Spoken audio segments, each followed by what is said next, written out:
کہ الحمدللہ ابھی تک ان تمام انگیجمنٹس میں پاکستان کی افواج کی کوئی کامبیٹ کیجولٹی نہیں ہوئی ہے، اور نہ ہی پاکستان ایئر فورس کا کوئی طیارہ اور ایسٹ اس کو کوئی نقصان پہنچا ہے۔ ایک اور چیز جو کہ اہم ہے کہ یہ حملہ بھارت کا کس وقت کیا گیا؟ یہ اس وقت کیا گیا جب پاکستان ایک پروسیس میں تھا جس میں انٹرنیشنل میڈیا کو اور لوکل میڈیا کو وہ ان تمام جگہوں پہ لے کے جا رہا تھا جن کے بارے میں بھارت ایک فالس ایلیگیشن لگا رہا تھا کہ these are those training camps جہاں سے پاکستان دہشت گردوں کو تربیت دے رہا ہے اور یہاں سے دہشت گردی کرائی جا رہی ہے، اینڈ دیٹ اور because nothing of that sort is actually on ground, تو انڈیپینڈنٹ میڈیا کو وہاں لے جایا جا رہا تھا۔ اور آج اسی سلسلے میں بہاولپور اور مریدکے نے بھی میڈیا میں جانا تھا، تو اس سے پہلے کہ اس کا راز فاش ہوتا، بھارت نے 6 اور 7 کی شب کے درمیان یہ بربریت اور یہ حملہ کیا۔ however today پاکستان کی حکومت نے انٹرنیشنل میڈیا کو اور لوکل میڈیا کو تقریباً 150 کے قریب صحافیوں کو ان جگہوں پہ لے کے گیا ہے۔ بہاولپور گئے ہیں، مریدکے گئے ہیں، کوٹلی گئے ہیں اور مظفر آباد گئے ہیں، اور وہ تمام خیالی ٹریننگ کیمپس اور دہشت گرد کی خیالی اماجگاہیں ان کو ان انڈیپینڈنٹ جرنلسٹ نے نہ صرف خود دیکھا ہے بلکہ وہاں پہ فلم بندی کی ہے، اس کی ویڈیوز بنائی ہیں، اور یہ آپ اس وقت دنیا میڈیا کی وساطت سے، فری میڈیا کی وساطت سے اس کو دیکھ رہی ہے اور خود اپنی ججمنٹ لے رہی ہے کہ کیا وہاں پہ کوئی دہشت گردی تھی، اس کے کوئی آثار تھے، یا وہ مساجد تھیں جہاں پہ آپ نے دیکھا جس طرح انہیں شہید کیا گیا، یا قرآن شہید کیے گئے، یا وہاں پہ وہ گھر تھے، وہ کوارٹرز تھے، وہ معصوم غریب لوگ رہ رہے تھے وہاں پہ اور اپنی زندگیاں گزار رہے تھے۔ میں نیکسٹ پوائنٹ میں یہ کہنا چاہوں گا کہ other than the damage that you have seen that was inflicted by this blatant aggression that was done, there was yet another threat that happened on the night of 6th and 7th، اور وہ تھی international اور domestic flying کے against. کس طرح جب یہ year سے اٹیک لانچ کیا گیا تو اس وقت 57 فلائٹس ور ان ایئر۔ آپ اس کلپ، آپ اس شارٹ میں دیکھ سکتے ہیں کہ دیر ور ملٹیپل فلائٹس جو اس وقت ایئر میں تھیں، اور اس میں جو سینکڑوں ہزاروں جو مسافر تھے، their lives were put in grave danger۔ یہ فلائٹس نہ صرف پاکستان کی تھیں، پاکستان کی ایئر لائنز کی تھیں، اس میں سعودیہ کی بھی تھیں، اس میں قطر کی بھی تھیں، ایمریٹس کی بھی تھیں، اتحاد کی بھی تھیں، گلف ایئر کی بھی تھیں، چائنا کی بھی فلائٹس تھیں، کورین بھی تھیں، تھائی بھی تھیں، اور بہت سی جگہوں کی فلائٹس تھیں، اور ان تمام پیسنجرز کو بھارت نے اپنی ایگریشن کی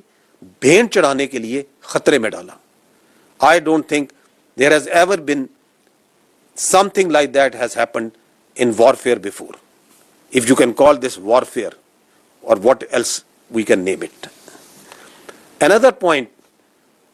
that we observed, we talked about it a little in the morning, کہ کس طرح جو نیلم جیلم ہائیڈرو پاور پروجیکٹ ہے اس کے اوپر شیلنگ کی گئی اور اس کو نشانہ بنایا گیا۔ آپ اس اگر دیکھیں تو یہاں پہ آپ کو جو ڈیمیج ہے، کچھ ڈیمیج جو ہے وہ نظر آئے گا۔ یہ چلائیے اس کو۔ تو یہ نیلم جیلم پروجیکٹ جو نوسیری ڈیم ہے، یہ وہاں پہ آپ کو نظر آ رہا ہے کہ کیسے اس پہ شیلنگ کی گئی ہے۔ امپورٹنٹ پوائنٹ ٹو نوٹ از کہ اس کے بارے میں آپ کی انٹرنیشنل جو کمیونٹی ہے یا کنونشنز ہیں وہ کیا کہتے ہیں۔ I will take a minute so as to bring to your notice کہ Article 54 of the 1977 Additional Protocol 1 of Geneva Convention، کیونکہ یہ کچھ کنونشنز ہیں، کچھ نارمز ہیں جس کے مطابق تمام ممالک ایک دوسرے اس آرڈر میں زندہ ہیں، تو آرٹیکل 54 جنیوا کنونشن کا کیا کہتا ہے؟ وہ کہتا ہے it is prohibited to attack, destroy, remove or render useless objects which are indispensable to the survival of the civilian population، اور اس میں such as میں وہ کہتا ہے that includes drinking water installations and supplies and irrigation works. اور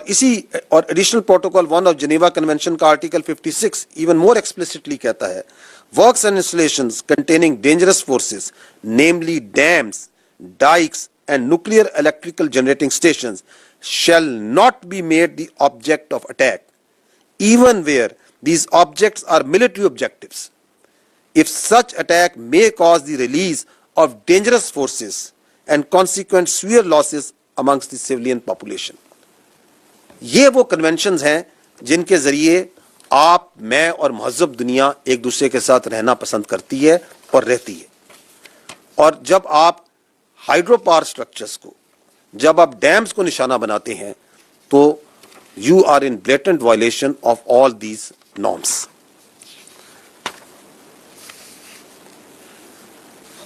آج میں آپ کو یہ باور کرانا چاہتا ہوں کہ آج قومی سلامتی کونسل کمیٹی کا جو اجلاس ہوا ہے اس میں یہ طے پایا ہے کہ اقوام متحدہ کے آرٹیکل 51 کے تحت پاکستان نے دفاع کا حق استعمال کرتے ہوئے مسلح افواج کو مکمل اختیار دیا ہے کہ وہ مناسب وقت جگہ اور طریقے سے جواب دیں. قومی سلامتی کے اعلامیہ میں یہ بتایا گیا ہے کہ in consonance with article 51 of the United Nation charter Pakistan reserves the right to respond in self defence at time, place and manner of its choosing to avenge the loss of innocent Pakistani lives and blatant violations of its sovereignty. The armed forces of Pakistan have duly been authorized to undertake corresponding actions in this regard. Pakistan remains committed to peace with dignity and honor and reiterates that it shall never allow any violation of its sovereignty, territorial integrity, or permit any harm to its proud people. آخر میں صرف یہ کہنا چاہوں گا کہ قوم کو افواج پاکستان پہ اور افواج پاکستان کو اپنی بہادر قوم پر فخر ہے اور دونوں اس طرح متحد ہیں اس بھارتی جارحیت کے خلاف اور ہم اپنے اس عزم کا اعادہ کرتے ہیں کہ ہماری امن کی خواہش ہماری امن کی شدید خواہش کو کبھی بھی کمزوری نہ سمجھا جائے کیونکہ اپنے عوام کے تحفظ پر اپنی زمین کے تحفظ پر افواج پاکستان کبھی کوئی سمجھوتا نہیں کریں گی. میں یہاں پر پوری پاکستانی قوم کو خراج تحسین پیش کرنا چاہتا ہوں افواج پاکستان کی جانب سے کہ کس طرح اس بھارتی جارحیت کے اوپر وہ یکجا ہو کر نکلی یک زبان ہو کر بولی اور کس طرح افواج پاکستان کے ساتھ کندھے سے کندھا ملا کر اس کے سامنے سیسا پلائی ہوئی دیوار کی طرح کھڑی ہے.